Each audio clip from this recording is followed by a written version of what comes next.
আসসালামু আলাইকুম বন্ধুরা, আশা করি সবাই ভালো আছেন। তো আজকে সকাল সকাল চলে আসলাম সরিষা ফুলের জন্য। তো আজকে চকে আসছি, তো পুরো চকটা আপনাদেরকে দেখিয়ে দিলাম। অনেক সুন্দর একটা জায়গা।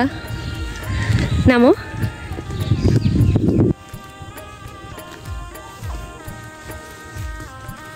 ফুল নাই, শস্য হয়ে গেছে গাছি।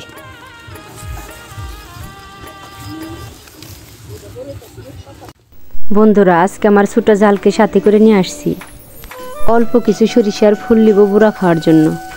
পুরো চকটা জানি একটা হলুদ ফুলে ফুলে সাদা হয়ে গেছে। তো মাশাআল্লাহ, অনেক ফুল, অনেক সুন্দর দেখা যাইতেছে। দেখুন,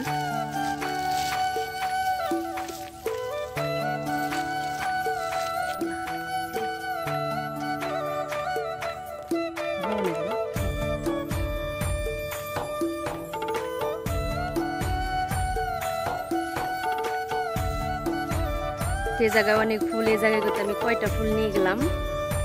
আজকে আমি একটা নতুন রেসিপি বানাবো সরষের। তো আমরা অনেকেই অনেক কিছু করি, তো এবার সরষে ফুলের বুড়া কে কে খেয়েছেন আশা করি কমেন্টে জানাবেন।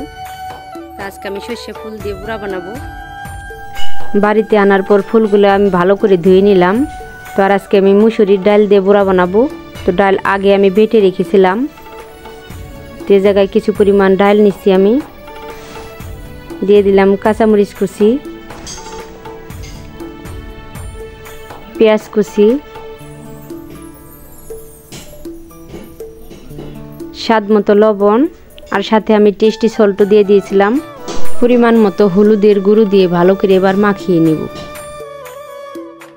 বন্ধুরা, টেস্টি সল্ট না দিলে তো মনে হয় কোনো মজাই লাগে না। তো যে কোনো খাবারে এই টেস্টি সল্টটা মুখে রুচি আনে, বাচ্চাদের ছোট বড় সবারই আশা করি। তো আমি তো টেস্টি সল্ট সবসময় ব্যবহার। তো দেখুন, হলুদ ফুলগুলা দেখতে কিন্তু অনেক সুন্দর লাগতেছে, খেতেও হয়তো অনেক মজাদার হবে। আমার জীবনের ফার্স্ট আমি সরিষা ফুলের বুড়াটা খাবো আজকে। তো নিজেই সব কিছু বানালাম।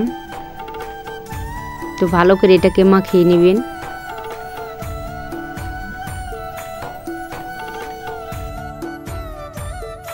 তো এই ফাঁকে আমি একটা প্যান নিয়েছি।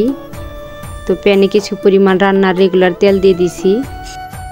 বন্ধুরা, যেহেতু আমি পেঁয়াজি বানাবো, তো এর জন্য তেলের পরিমাপটা একটু বেশি করে দিবেন। এবার আমি পেঁয়াজের আকৃতি করে অল্প অল্প করে দিয়ে দিব। তো আমি কিন্তু এই জায়গায় কোনো বেসন ছোটা কিছুই দিইনি।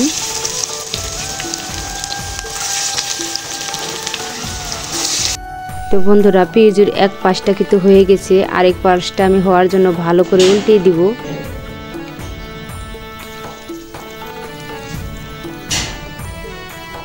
দেখতে অনেক সুন্দর লাগতেছে, খেতেও মাশাআল্লাহ অনেক মজাদার হবে। আপনারা চাইলে কিন্তু এটা সস দিয়েও পরিবেশন করতে পারেন।